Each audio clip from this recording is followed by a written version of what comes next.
Welcome.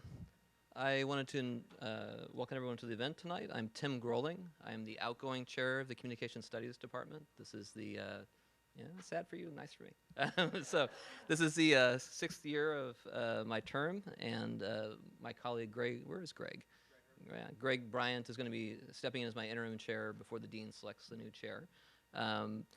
I wanted to thank you all for joining us to our first public event since our 40th anniversary celebration that took place in this same room a little while ago. Before we get to the really good stuff, I wanted to give you a brief update on what's been going on in the department. You might recognize some of the same people in the department. We actually are a large and growing and very diverse faculty right now, doing a lot of outstanding projects. Really quickly, I wanted to let you know, if you didn't see it, one of our classes taught by Barry Sanders participated in a program sponsored by the State Department to have people compete to do marketing campaigns to combat extremism and particularly the influence of ISIS and help people not sign up for ISIS. Barry can't be here tonight because they're actually in DC right now presenting their final project to the State Department, which I thought was kind of cool. We have a lot of other new people and exciting hires in the department recently. We've hired a Pulitzer Prize winning journalist from the LA Times, Abigail Goldman, who also will be serving as the Daily Bruin's faculty advisor. We hired Jim Newton, who is editor-at-large for the LA Times, who's helping teach our students about ethics and about good writing. We hired Nushin Arbabzadeh, who is a former Bill Gates scholar and a former person from the BBC, worked with their coverage. Karen Mack actually is a Comm Studies alumnus, some of you might know. She graduated in '79, worked for UCLA, Fox, and for Occidental Petroleum before teaching our public speaking classes. Celia Faramescu worked for Amgen and various ad firms and is going to be teaching our students about marketing and also teaching some public speaking classes. Jim Jusko, actually I know some of you know him, is the founder of Basecamp Films and actually taught a class for the first time this year on reality television that our students found very interesting. And some of you might know Bill Schneider, formerly of CNN, now at George Mason University. He actually is teaching a special series of classes about the 2016 election, leveraging his network of contacts for our students. We also have some new research faculty we're especially excited about. PJ Lamberson got his PhD at Columbia and is basically an expert on social networks and approaches it from also looks at crowdsourcing, how people process information, and does it from a mathematical modeling sense, which is some of the stuff I even understand. Georgia Cornell is another Columbia PhD. She examines how political parties communicate and also studies communication systems in other countries. And Jungsuk Ju actually is a specialist in computer analysis of visuals.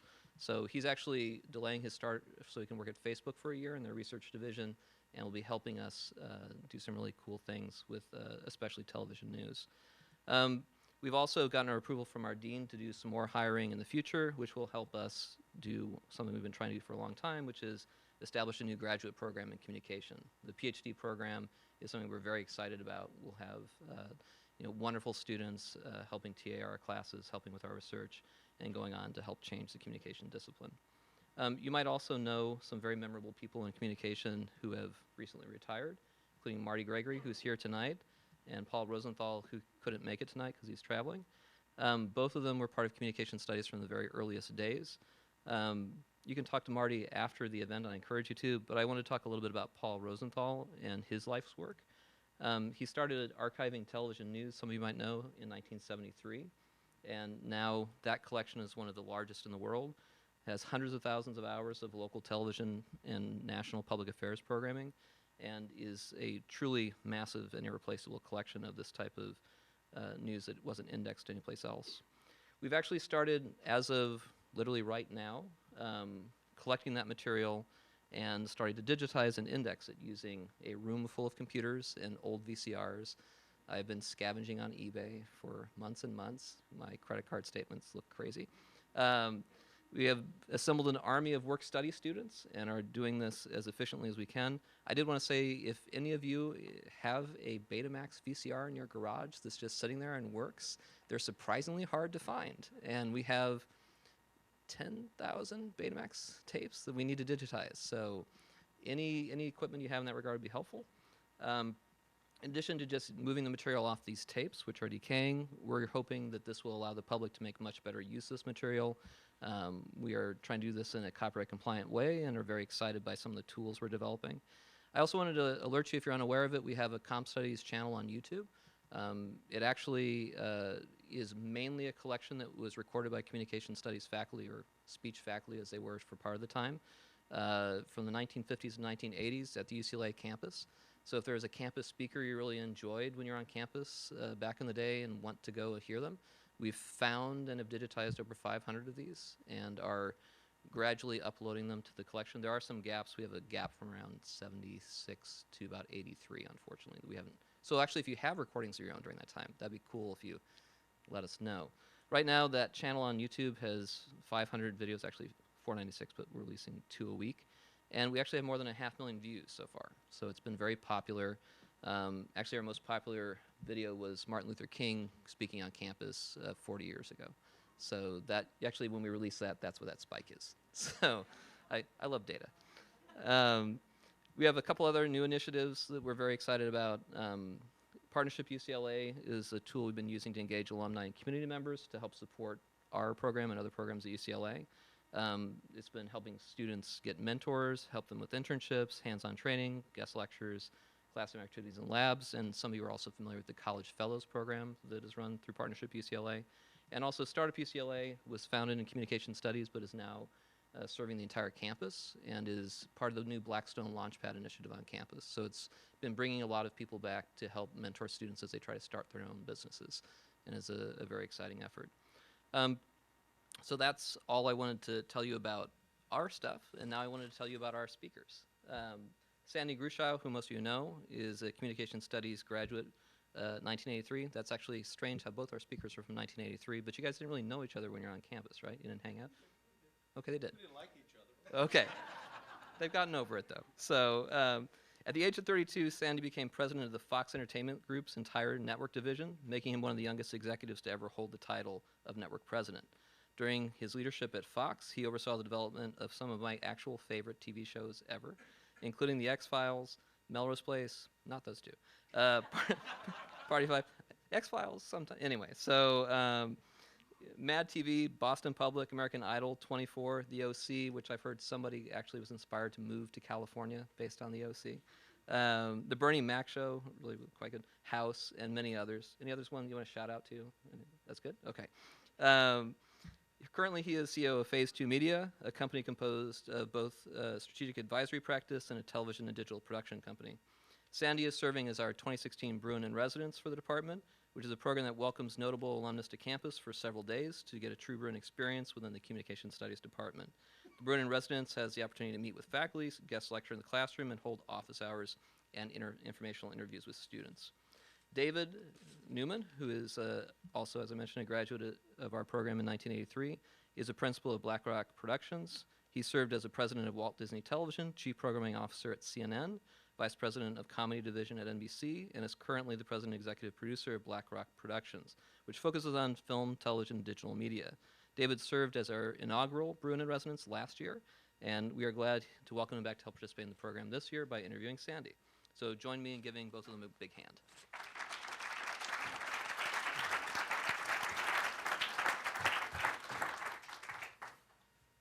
Thank you very much, everyone.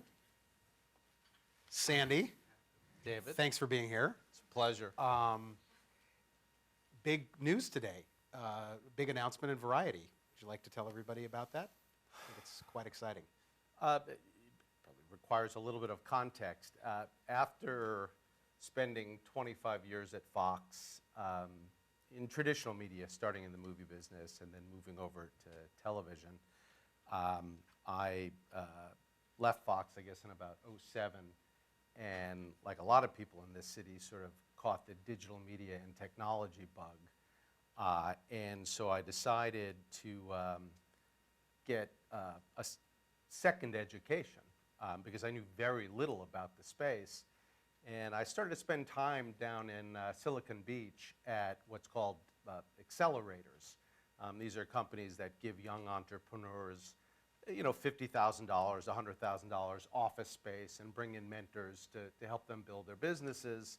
And I just went down there and was more than happy to try to be helpful and was learning. So there was certainly something in it for me. And after I would meet with some of these young entrepreneurs, they would say, gee, that was actually pretty helpful. Would you sit on our board or our advisory board? And I just started to say yes. And it sort of very organically evolved into an advisory practice. And now I've got about 30 companies that I work pretty closely with. And a lot of companies in the media space that are either, they're building products that are either disruptive to traditional media or will help media companies expand their businesses or make their businesses more efficient. And what I try to do is I sit down with them, because these technologists are genuinely smart people, many of them from Northern California, and they start building these products that they think are relevant for the Hollywood ecosystem. And as it turns out, some of them are, but most of them need some refinement. And so I try to work with them in terms of refining their product and helping them put together a go-to-market strategy, sort of creating the narrative. And then I walk them into movie studios, television networks, and sort of introduce these products and services to people I used to work with. And they're very gracious about allowing me to bring young folks in. And a lot of these companies have gotten significant traction in Hollywood. And the company that David's mentioning today is called 3 Black Dot. I don't know if any of you have experienced this, but I have now a 16-year-old. When he was about 12, he would be in his room, and I would hear cackling. I mean, just like a ridiculous amount of laughter. Of course, I was sitting outside his room thinking, well, he's clearly discovered a Jim Carrey movie or, Ben Stiller. And I would go into his room, and he was in front of his laptop, and he was watching young guys play video games and comment on the games. And, right? Heads nodded. And I looked at him and I said, how is that funny? Like, I don't get it. And, really, I just walked out of his room and I shrugged and I realized that there was stuff going on in the world that I was just never going to understand. But it doesn't stop me, for actually trying to help these people. Anyway, what these young kids were doing was they were popularizing video games that they had no ownership position in. So they were third-party video games. And they would make some money on YouTube via advertising revenue. But what they really wanted to do was own their own games. So this company came together through Black Dot, and now they're actually producing their own video games and marketing them. And of course, they needed capital to be able to do that. And as a member of their board of advisors, I one day considered Legendary Entertainment as a possible great strategic partner who might also be interested in investing some money, because Legendary famously targets the young male demographic, 18 to 34. Anyway, made the introduction. Legendary got it completely. They made a significant multi-million-dollar investment on the back of strategic partnership, and that was announced today, and that's what David was referring to. Do you think this might become what they're calling a unicorn now? For those who, does everybody know what the unicorn? Raise your hand if you know what a unicorn refers to. There's this category of startup that becomes truly a mega success, like a Facebook or a Twitter or something at that level. They call it a unicorn. It's what everybody wants. It's the new religion in Silicon Beach and Silicon Valley, as you want to try to develop a unicorn and build a unicorn. Yeah, look, I'm not going to lie. I mean, that's the hope, right? You take equity in these companies in exchange for, sort of your advisory work or your ability to raise money or whatnot. But it's tough. There's only a handful of them. Right. And it scares the heck out of me because I think a lot of kids are leaving college today. I have a 19-year-old, And the idea of going inside a big company and starting at the bottom in the mailroom or as an intern and working your way up, it's Who'd like wanna do that? I'm speaking another language, right? They have ideas for businesses. So I refer to it as the Mark Zuckerberg effect.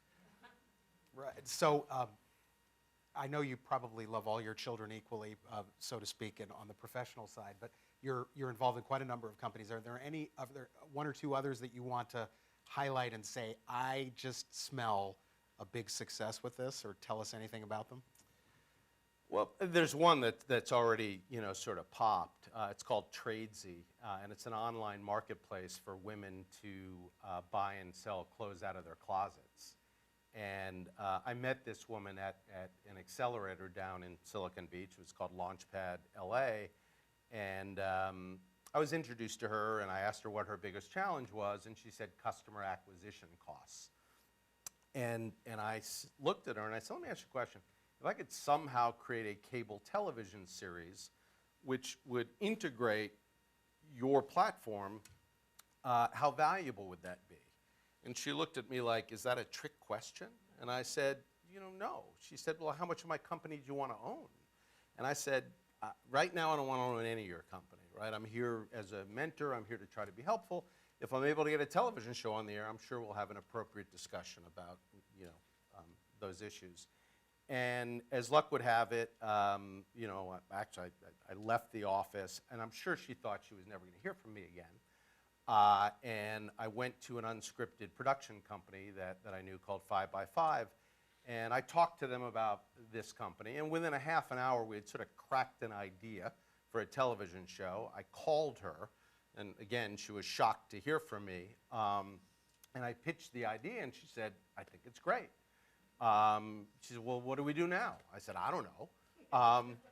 Let me think about it. And it was clear to me that it would live on like a TLC or a Lifetime of female skewing cable network.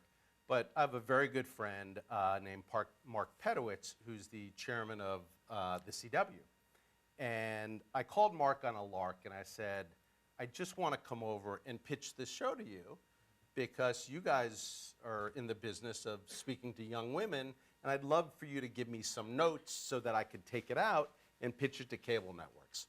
So we all went over to the CW, and she was looking around like, she couldn't believe it. And as we're pitching the show, in the room they said, stop, we want to buy it. And I was flabbergasted. We call that a good meeting. That was a good Right, meeting. exactly. That was a good meeting. Now, there's bad news and then there's good news. The bad news is we went out and we shot a presentation, and they decided they didn't want to put any more unscripted shows on the air. The good news is it didn't matter. Her business is now worth north of $300 million. That's a beautiful thing. She just raised $30 million from Kleiner Perkins, which is a big venture capital firm, and The most in Silicon prestigious, Valley.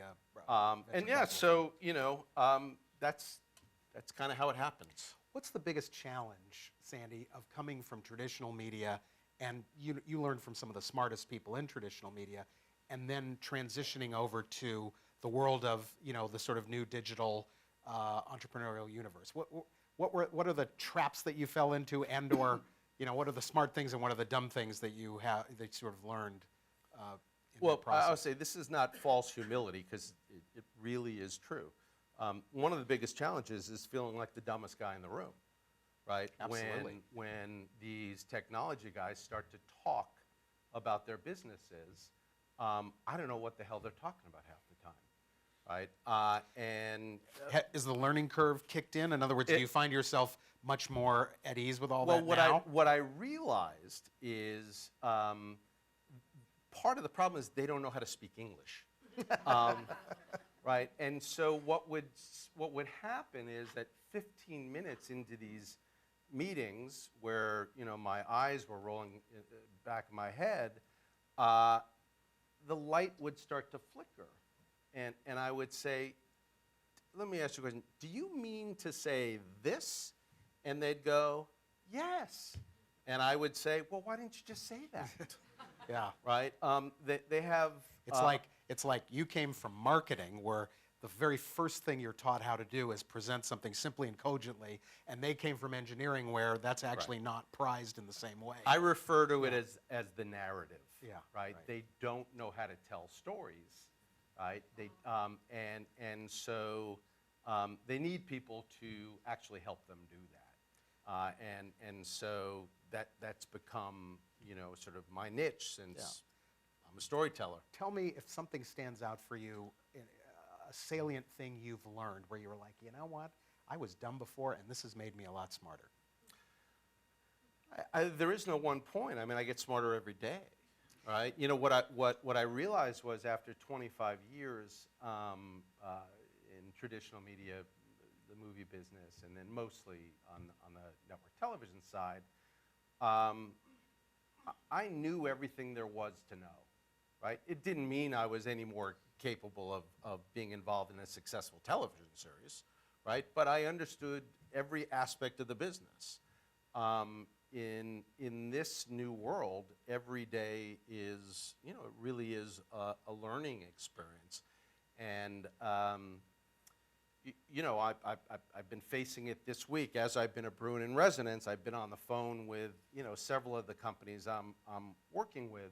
So one of the companies is called Tubi TV. Are all of you familiar with something called OTT or over the top? Right, so if you have a Roku device or if you have Apple TV, basically what you're doing is you're watching television over the top, right? Meaning it's delivered via the internet as opposed to cable or satellite. They call it over the top. My background on that is they call it over the top because it's over the paywall that exists in cable television. So Correct. You're sort of going over the paywall to go directly to the internet and just pull it to yourself without having to use the cable operator and pay them. However, you do have to buy a box, Yeah. right? And then you actually have to buy content a la carte, which is a good segue to this company, Tubi TV. What they've done is they've gone out and they've licensed a lot of high-quality, long-form content, movies, television shows, which is hard for a young startup company to do because typically in Hollywood, studios will demand what's called an MG, which is a minimum guarantee, right? They won't just do a rev share. Their attitude is, you got to give us money first. You got to make it worth our while. Correct. We're not going to spend all this time and energy and legal time and management time for something that might yield us $25,000. Correct. Let's start with $1 million and then we'll. Correct. It starts to get interesting. These guys have managed to get programming from Paramount. I helped them a little bit with Lionsgate and MGM, and they've got a real business. And it's free, right? So that's the hook. Unlike Netflix and Hulu and Amazon Prime, you can actually watch this channel for free. They got a problem though, which is that nobody knows about it, right? They go to Madison Avenue because it is ad supported. You're getting paid one of two ways in the world. You're either getting paid via subscription directly from consumers or by advertisers. And they go to Madison Avenue, and Madison Avenue looks at them and goes, "What the hell is Tubi TV?" Right? So they have a real awareness issue. And back in the day when I was at Fox and in the beginning of the Fox network in '88, figured out that we had to get off our own air, which is a story unto itself. We had a lot of money, a lot of resources, but more than having a lot of resources, a lot of money, there were platforms. We didn't call them platforms back then, but there was media that one could buy to reach America, right? There was radio, there was cable. There wasn't a lot of cable, but there was some cable. There was a little thing called TV Guide. So you could actually and you had TV Guide, which made it really simple. If you bought an ad in TV Guide, you're going to reach 50 million people or 75 million people or whatever. Right. So it became a kind of a game that was easy to understand and a playbook that was pretty simple. Correct. Right? Bottom line is you could reach America. Today, the world is so fragmented. First of all, very few people listen to terrestrial radio. Right? They listen to satellite radio. Right? So advertisers have very little access to people who are listening to the radio. Cable ratings and broadcast ratings are plummeting. It's terribly difficult to reach an audience, particularly when you have very little money. And when you raise $3.5 million to start a company, you can't go out there and buy a spot, in the Super Bowl, right? Because that in and of itself you could buy costs one $4 million. spot. That's right. And wipe out your entire Yes, company. yeah. So this other company that I work with is called Shareability. And what this company does is it creates shareable content. What does that mean? They create videos which they attempt to get people to share with all of their friends, right? And that is basically free. If I see something that I like and I start sharing it with people, it takes on the network effect, right? So what we're going to now try to do is I'm going to try to put these two companies together to try to create a shareable Tubi TV video for Tubi TV with shareability. This is a whole new world. Yeah. I mean, I don't know about you, but for me, I actually think, and I've been a consumer of media obviously my whole life, and I was a comm studies major because of my interest in media. I think the world of media today is so goddamn exciting, I can't see straight. I think it's so exciting, so amazing, so much possibility. Do you feel the same way? I do, but I also feel the pain of, the incumbents. Yeah. Right? We were talking about, yesterday, sort of something called the innovator's dilemma. You've got these companies that, the Disney and Time Warner and News Corp and, Comcast, all of these companies, their businesses are under siege. Yeah. And yet they're still printing money.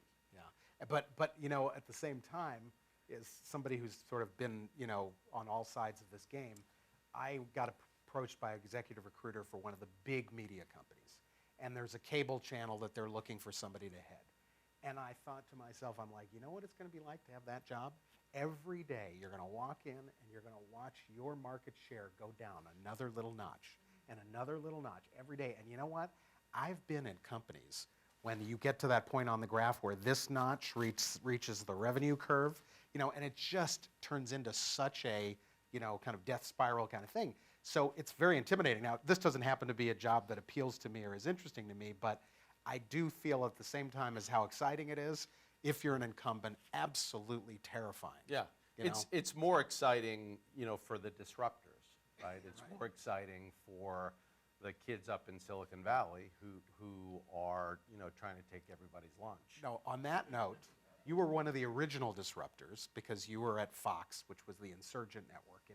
As my boss at NBC once dismissed it as the coat hanger network, Correct. referring Brandon to Tartikoff. that you needed a coat hanger to attach to the back of your TV set to get the signal of the Fox affiliates. It was really... That's a real antique joke, I have to explain. Yeah. Everybody under the age of 40, you had these things. It was really nasty of him to have said that. I know it was. He was a little bit like Donald Trump in that he knew how to make the quip that everybody would pick up in the media. And I'm sure, but frankly, I'm sure it just served to make you guys even more aggressively want to show him up. And we did. And you did, yes, you did. It ain't bragging if it's true. Yeah, and we did. Right, and tell us a little bit about, you worked for two of the, I think not even arguably, two of the media geniuses of our lifetime, Barry Diller and Rupert Murdoch. Tell us a little bit about what it was like to work with each, and if you could illustrate that with an anecdote for each, that would be fun. Yeah, it was actually, I would add, Peter Chernin. Right, absolutely. Right? And Jamie Kellner wasn't chopped liver either. Yeah, Right? it was an A-team with not only, and each one of them have had multiple successes, is the interesting thing about that. But tell us about, Barry and Rupert are arguably the most colorful, and so that's why I zero in on those. Yeah. Well, we know them, but some of these people don't. Yeah, and we talked about this the other day. I was actually in the film business and having a great time. I was in feature film marketing. And I was 27 years old, and I was flying first class to Manhattan and meeting with Mike Nichols and showing him posters for Working Girl and staying, you know, in a beautiful hotel. And I was pinching myself. I think this is the greatest life, you know. First class There's- travel. It was a beautiful thing. It was Yeah. fantastic. The Regency Hotel. How can this? What could possibly go wrong? And literally, what's that? Who wrote those ads? Well, I had a little something to do with them. Anyway, I don't want this story to drag on too long, but I got a phone call from Barry one day asking me to come over to his office. And he proposed that I leave the movie business and basically start to build a proper marketing department for the Fox network. This was in 1988. The network had been up and running for a year. They started, you probably remember, with Joan Rivers, and then they programmed Saturday and Sunday night, and it was a disaster. Anyway, he asked me to do this, and I ran to my friend in the movie business, a gentleman named Tom Sherrick, may he rest in peace, who went on to run the Motion Picture Academy. And he had originally hired me as an intern. And I said, Barry's asked me to do this, what do I do? And he put his arm around me and said, kid, I don't want to lose you, but if Barry asks you to do something, you got to go do it. But if I were you, I would tell him that if the network fails, and it already has, right, and that was the scuttlebutt, right, inside the company, you want to be able to come back to the movie business. And so I had that conversation with him, and he said, don't worry, we'll always have a movie company. Yeah, and he wasn't wrong about that. Anyway, my first day on the job, there was a screaming headline in Daily Variety that says, Fox loses $99 million. News Corp considers shuttering the network. Day one. And he had asked me to take a look at some You promos. can imagine Sherrick reading this headline and just snickering, you know, like. Actually, Leonard Goldberg was the one snickering. Oh, right, right? right, And of course. he actually He was the chairman of the motion picture unit. right, and apparently donated a lot of money recently to UCLA. Oh, good for him. Great. Anyway, so he had asked me to take a look at some promos of some shows, and I looked at the promos and I said, "Look, Barry," and it was the first time I met Jamie Kellner. And I said, Barry, I think that the promos are okay. They're a little bit inside themselves, but I think you have a bigger problem. And he said, well, what is that? And I said, well, when you run these promos on your own air, it's tantamount to talking to yourself because you have no circulation. And he said, well, what do you suggest?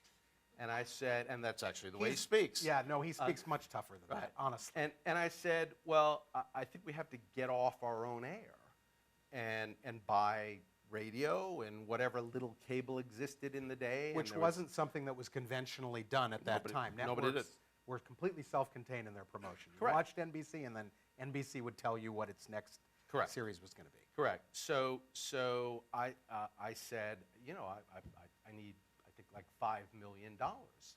And he looked at me and he said, do you not read? That's a real Barry moment, by the way.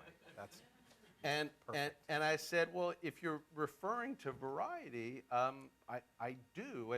And this is where, you know, everybody's had careers, you know, you have seminal moments. Something came out of me, which would never come out of me today because I'm too smart today. It was the ignorance of youth. And I looked at him, and he's a very intimidating figure. And I said, well, if you're not going to give me any money, then I can't help you, so I may as well go back to the movie business. And there was silence. And I could see Jamie looking at Barry. It was like, what was this? How violent could this reaction actually get? You know, and if this was done in TV, there'd be a voice in the background going, "Oh no, he didn't." Yes. Right. Correct. And Barry just started to smile. And he liked the fact that I stood up to him. But then he became Barry. He said, I'll tell you what. You go away make your little radio ads and your little TV guide ads and your little cable ads and come back and we'll look at them and Mr. Kellner and I will decide if we want to spend some money or no money. Off you go. Literally. Off you go. Right. And I walked out of his office and I'm in the hallway and I'm thinking, how did this all go so wrong? Why did I open my big mouth? I- Right. But No, I was in the movie business. I wasn't bothering anybody. In any event, now things worked out okay. what's interesting is, you know, what I flashed on as you were telling me this story right here on this little podium is, you know, you talk about the arrogance of youth. You know, imagine Mark Zuckerberg ignorance. turning down, well, ignorance, and maybe both. Chutzpah would be the technical term, I think, you know. Chutzpah, because you had chutzpah in that. It's like the chutzpah of Mark Zuckerberg saying, I'm turning down your $5 billion offer. I'm turning down your $10 billion offer. Nope, nope, nope. You know, there is something that is an ingredient in that kind of breakout success of a young executive, and you were obviously practicing Yeah, that. I would say that I was on the cusp at the moment. I was not exactly Mark Well, Zuckerberg. but also, you know, I think somebody like Barry was probably, at that point, he's like, boy, this guy well, that has was a plan, that and was he it. has ideas, and he's not just looking to fill in the boxes, because I think that's every executive's worst nightmare, I think, is when they get somebody that's just like, wants to do it like it's always been done, and, you know, and is looking for the, Right. you know, the tried and true approach. And to be fair, he needed somebody to stand up shake to him. things up, right. But I did the work, Yeah. right? And again, this was the thing that he believed in was you were always better off working with somebody who'd never done it before. Because we believe people had hardening of the categories. So if you've done it for... A term we learned here, by the way. If you've done it for 10, 15, 20 years, you're stuck. You're no good. You're doing it the way everybody else is doing it. So I want somebody who's never done it before, right? And in fact, that's exactly what happened, because I walked back to my office, again, thinking that I was screwed, and there was no marketing department. There was nobody to turn to start to put together this creative. So what I did was I called all the vendors, the trailer companies that I'd worked with on the feature film side, and I said, get over here fast. And they came over, and what I realized was that we were never going to have enough money to sell our shows individually. So we lumped together Sunday night comedies. You guys remember Married with Children and the Tracy Ullman Show. Which started The Simpsons Right. as a little 1-minute cartoon inside it. Right. And it's the Gary Shandling Show, which was a second run off of Showtime. And Duet, a woman named Ellen DeGeneres, had a very little role in that show. But I had no capacity to sell all of those shows. So what I decided to do was take a full-page TV guide ad, do little postage size images at the very base of the ad of those 4 shows, and sort of referred to them as the Sunday Funnies. And I'm sure you remember that famous Tammy Faye Baker shot and her husband when they were disgraced with the mascara, running down. So I said, why don't we use that and make that 3/4 of the ad with a headline that reads, "Now that they're gone, we're the funniest thing on television." and Which was not just funny and memorable, but it established a brand position Correct. vis-a-vis the other networks, which were all sort of, Correct. very sort of pretentiously classy, and Yeah. as Fox was in your face saying, I didn't have hardening of the categories. yes, exactly. Right. You were just looking, and you were also looking to get some attention. correct. Just let's blow this thing out. And he he flipped for it, and he gave me some money, and we spent some money, and we did a test in 10 markets to see how sensitive our programming was to off-network promotion. Shows like 21 Jump Street gave us Johnny Depp, Married with Children, and we all came in Monday morning, and the markets that we spent on were like that. Yeah. And Barry called my office and asked me to come down. And I don't, for the life of me, remember the exact words, but I remember the feeling, right? And it's something that I've carried with me, and with a great deal of pride. He essentially said, "All right, kid, I'm driving. You get in the passenger seat. Now we're going to build a network." Yeah, that's exciting. And then Now, as I was listening to that, interestingly, where's Tim? It's like you had a classic example of, a test case scenario, running a classic scientific experiment. What does this affect? We'll keep all the other variables the same, and we'll try these markets. We're going to put this money into promotion. The interesting thing is, I found when I started at NBC that the one department that most of the creative and marketing people were most terrified of was the research department. Because the research guy would come in there, and Barry Diller famously referred to the department as witch doctors, with great contempt in his voice. But usually, I felt, coming with this background, it never intimidated me at all. I'm like, well, what were your questions? Who did you talk to? I'm starting to, and suddenly you realize everybody else looked panicked, and I never felt panicked because I was like, no, I understand this. I've had 4 years of taking this stuff on tests. So this doesn't, that was one thing where I felt very insecure about many things, but not that thing. Did you find that sort of gave you some advantages? Well, I'm going to answer the question a different way. This is a raging battle in the business today with what's going on with data and analytics. I mean, the beauty of the digital world is the ability to know exactly who's clicking on your ads and who's doing what. And you got these established media companies, and I think there's some righteousness to this. They feel like they're in the business of creating art. They don't want to be bothered by data and analytics, right? And that's well and good, but look at what Ted Sarandis is doing at Netflix.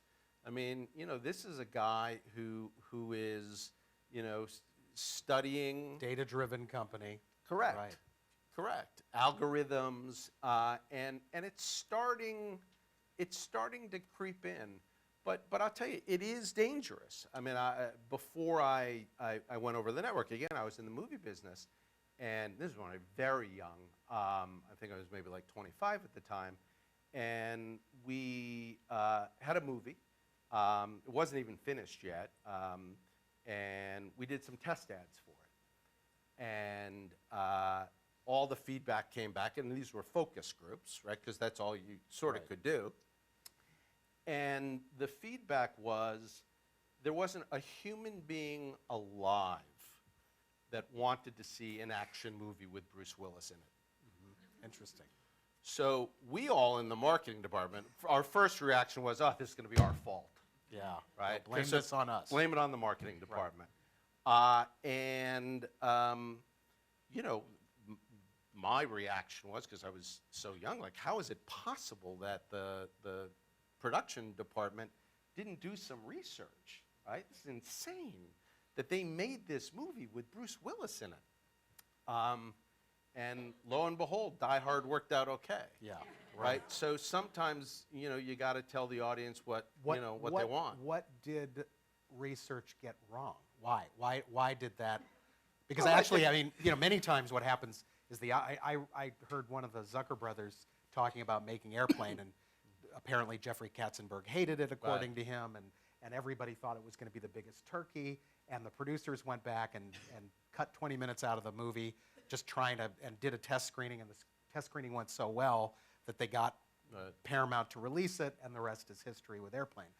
What is it that, I don't because you would think you put it in front of a few test audiences, and the audiences are going to say, yeah, this is really good, we liked it. Well, I'm talking about test ads. You're talking about, test ads. Yeah, I'm talking about print ads. So this is before we showed film. Yeah, got it. But look, I think that just proves the point, right? Which is there is some magic to this. Yeah.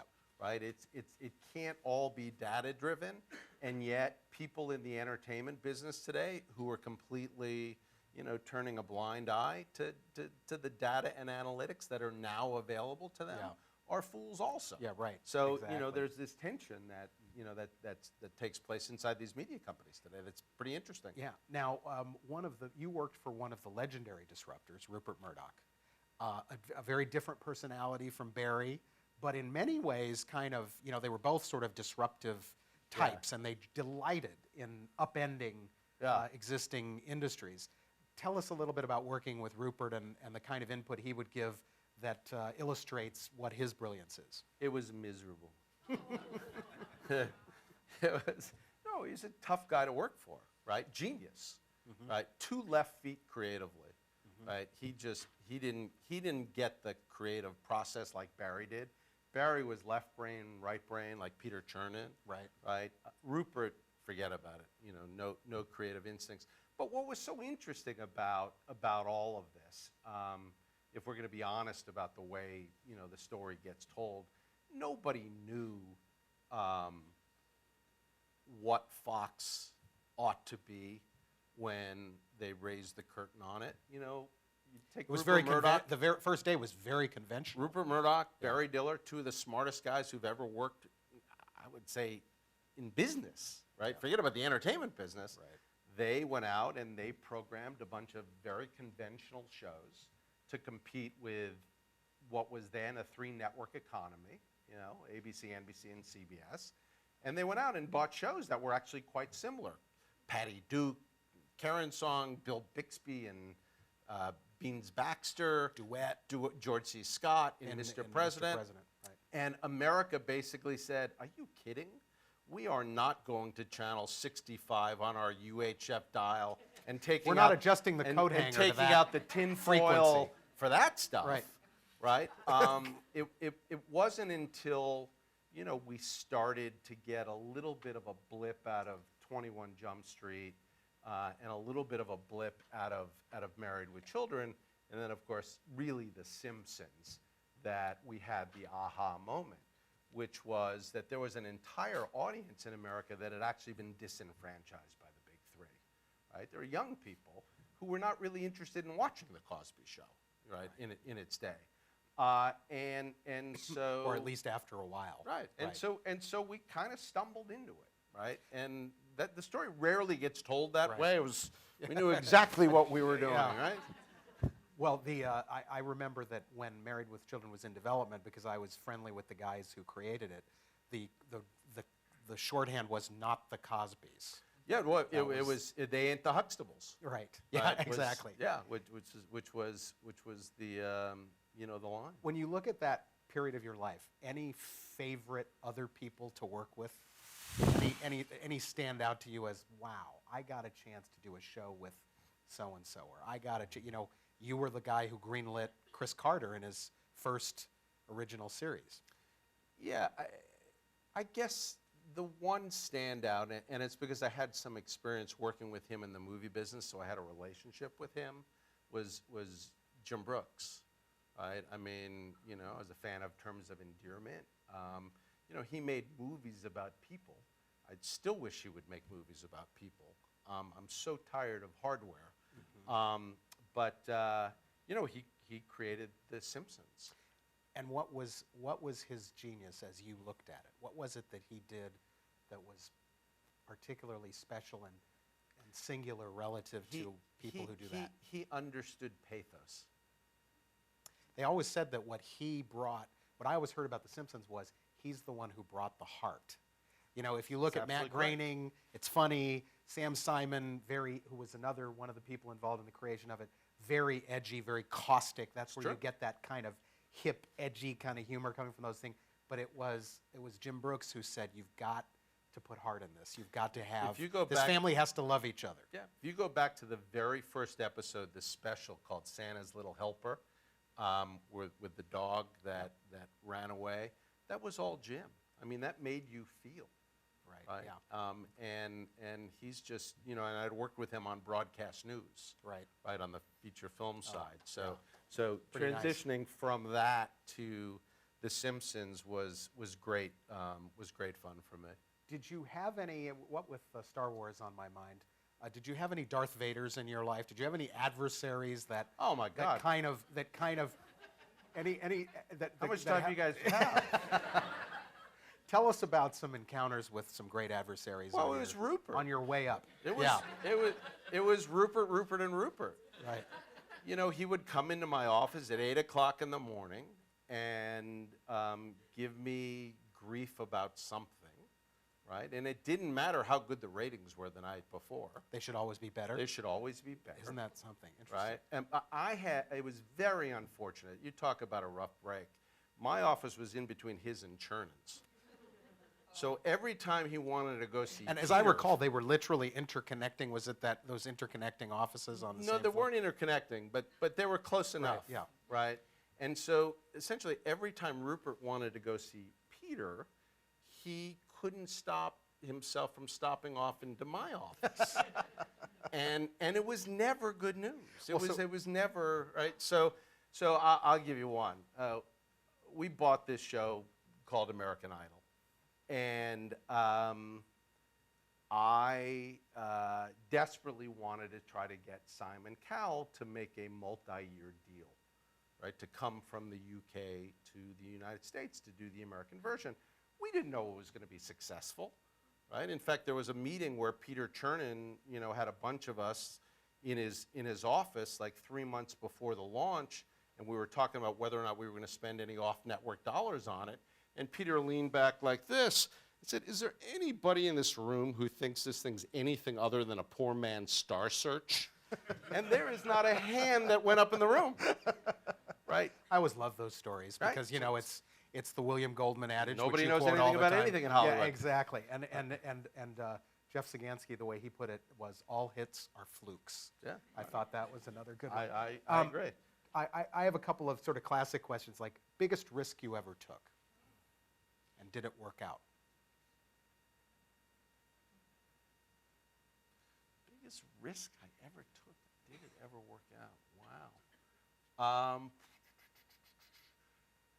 You know, this is going to sound really silly, right? And this is the first one that comes to mind. And these are the kinds of things you have to deal with when you're in one of those jobs. So I had breakfast with a gentleman named Chuck Rosen, who I think is a UCLA graduate. Chuck was running 90210 for us, and 90210 was a big hit television show. And it took a while for the show to catch on in its first season. So as summer was sort of coming along, it was starting to get momentum, and I didn't want the show to stop. I didn't want to take it off the air and hang up the Gone Fishing sign the way all the networks did at the end of the May sweeps, only to come back again in September. I wanted to keep it going. But it was insane to make an expensive scripted show and air it in the summer. And it took a lot of convincing. First, the production, because they were exhausted. They wanted no part of it. Right. But the other thing about Fox is I always knew that we could gain ground on the big three when they were going dark, right? So you wanted a zig, insurgent strategy. You wanted a zig while they were zagging, and I remember having a meeting with Rupert, and Barry was long gone at this point, and Chernin had gone to the Barry film. had left the entire TV and film business. He bought QVC, and he went on to sort of create a big digital media company. And Peter Chernin had gone to the film business to replace Joe Roth, which is how I became president. And one of the first meetings I had was with Rupert, and I said, Rupert, we are going to, I just want you to know, we're going to make summer episodes of 90210. Brandon was the name, Jason Priest's character, is going to work at a beach club, and it's going to be fun in the sun. And he looked at me so disdainfully and basically said, like, no advertiser wants to spend money in the summer? Yeah. Well, so it paid off big time, right? Well, it paid off big time, but, you know, again, I mean, this is a pretty smart guy. Right, absolutely. Right. I personally would always rather learn from someone else's mistakes.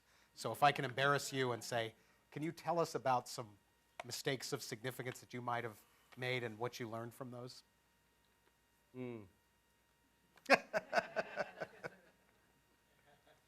You haven't made many as the as these scores are kept. You know, this is actually particularly embarrassing because I so mishandled it. You know, we had a show called Who Wants to Marry a Multimillionaire? And I had run the network when I was young, when I was 32, 33, 34. Then I went and I ran and I moved and I ran the television studio for 3-4 years, and then my penance for having done a decent job at that, and because, you know, the network had kind of lost its way a little bit and got mired into all of this reality, lowbrow reality programming, like When Animals Attack and World's Wildest Police Videos. Rupert That's and lowbrow? Yeah, Rupert and Peter said, you got to come back and you got to fix this. So I was on the job for like, you know, a month. I hadn't even caught up with what was on the air, right? Right. So this show took me by surprise, right? Because I was thinking long term, how am I going to fix this thing? Right. I wasn't looking at what we were doing 3 weeks from then. Right. Right, and I was at home and I was watching this thing, and I was lifting my jaw up off the floor, and my phone was ringing. This was pre-social media. Yeah. Right. My parents called, my sister called. Everybody's like, "What are you This is a doing?" Shonda, Like, right? what? Okay. Are you out of your mind? And I went in the next day, and yeah, I mean, it was huge. And Rupert called, and he was like, "Well, we got to do it as a series." Right? That was all. It's like, oh God. And so anyway, I had decided, okay, we're going to rerun this, right, the following Tuesday. So it's a weekend, and it's Sunday afternoon, and I'm at home and I'm watching football, and I get a phone call from our head of publicity, who says that Bill Carter from the New York Times is calling about something that's appeared on the Smoking Gun website, that Rick Rockwell, who was the man, and Darva Conger, right, they went on a cruise together because he picked her, and apparently, without our knowing it, he had a restraining order against him because he had beaten the hell out of, you know, his ex-girlfriend or whatever. And I was, oh my God, right? So I immediately said, all right, we're not rerunning this, right? And I was getting a lot of heat in town from like Brian Lowry of the Los Angeles Times, like, what's wrong with you guys? And this was early days of unscripted television. We were, you know, Right. we were just learning.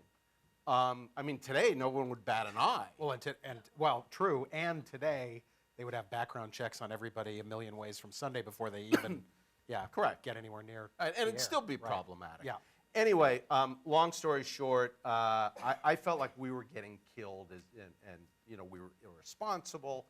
So I got on the phone with Bill Carter, and I said, Bill, we're never doing this kind of crap again. It's over.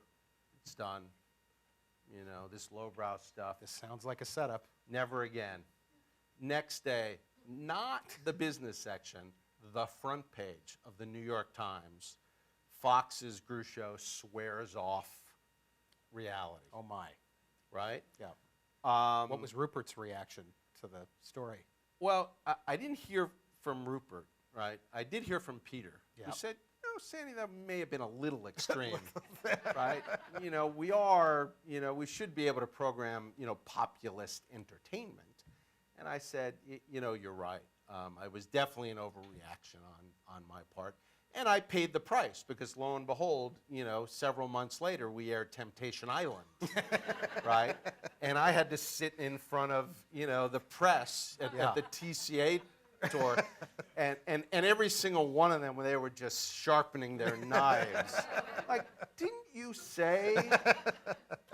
And I had to sit there and go like, you know, you got to give them what they want, right? You know, I have a fiduciary responsibility to News Corp, right? To give them what they want. It's like you should have a magic 8-ball of responses for something like that. But I if have a you- fiduciary responsibility. But if I Yeah. could have wound back time, Yeah. that Yeah. conversation with Bill Carter never would have happened. Right, exactly. And that was pretty humiliating. Tell us a little bit about, as you look back, we're here at UCLA, our beloved alma mater. Does some things stand out that you really appreciate about your experience here, and how that may have helped you in your career? You know, lots of students have actually asked me that question this week, and I wish that I could say, sorry about this, that there was one class that lit a fuse. I took it seriously when I got here. I worked really hard. I was really dedicated. I sacrificed a lot. I didn't have nearly as much fun as, in retrospect, I ought to have had. But what I was doing was I was readying myself for, starting at Fox as an intern. And it didn't occur to me, like the idea of being the first one in and the last one to leave. I had already intellectually, emotionally, and physically, prepared myself for, for what would become a pretty all-consuming life. So I'd say it taught me. My years here taught me discipline and the value of work ethic and the value of sacrifice. Right. Were there any professors or classes that did Marty stand Gregory. out? And seriously, and why? Besides the fact we love her, but why? Look, the reality is that school is school. Academics is academics. But, everybody goes to school in preparation for having a real life out in the world. And it wasn't until, we started doing internships and actually, taking what we were given from this place, and we were privileged, out into the world that it really, it really felt fulfilling. I was telling Tim that Marty was very, very tough. She certainly loved her students, but she was, she would really get in your face. Well, she prepared me for Rupert And Murdoch. absolutely. No, it's true. I think that Marty was the only person who came close to like a She Barry was Diller. my Darth Vader Well, at right, UCLA. absolutely. So, Peter, are we wrapping up here? Well, it's been a total pleasure, Sandy. Thank you so much for doing this. I didn't get to ask you the questions I wanted to ask you. Ha ha. Thank you. Thanks, Sandy. That went fast. So I appreciate your guys' sacrifice and your diligence coming back here. That was a great talk. I also want to present Sandy with a engraved Bruin bear that was hidden here in the podium. Oh, thank you. To thank him for his invaluable contribution to UCLA and his participation in the Bruin in Residence program. Thank you very much. Switch spots. Thanks, Tim. Appreciate it. Okay, now if you'd all join me out in the lobby area, we're going to have a reception for a few minutes, and I encourage you to keep the conversation going. Thank you all for coming.